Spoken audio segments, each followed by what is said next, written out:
இப்போ இதுக்கு மதிப்பு கூட்டுதல் பண்ணும்போது இந்த சாறு இதெல்லாம் அதிகமாக இருக்கும். அப்ப நீ என்ன பண்ணலாம், இந்த விதையிலிருந்து இருக்கக்கூடிய பருப்பும் காசு, இதுல இருக்கக்கூடிய சாரும் காசு. விரைவில் வரப்போகுது. சூப்பர்ண்ணா.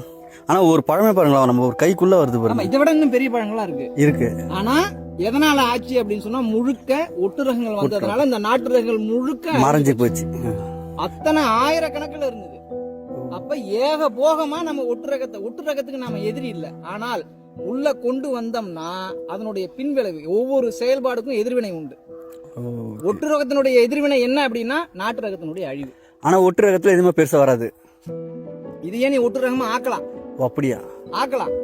ஆனா எப்பயுமே பாத்தீங்கன்னா நம்ம இயற்கைக்கு முரணா செய்ய வேண்டிய அவசியமே கிடையாது. அதுக்காக நம்ம டீசல் யூஸ் பண்றோம், அங்க போறோம். அதை விட விதையில கை வைக்க வேணாம். இது எந்த விதத்திலையும் உங்களுக்கு சளைச்சு கொடுக்காது. விளைச்சல்லையும் சிறப்பா இருக்கும். மரம் நீண்ட நாளைக்கு இருக்கும். இயற்கை பேரிடரை தாங்கும்.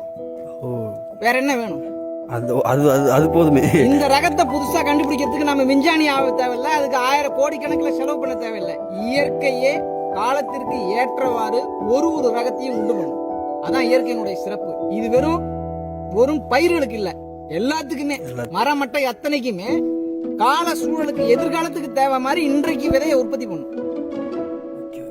சூப்பர்ண்ணா.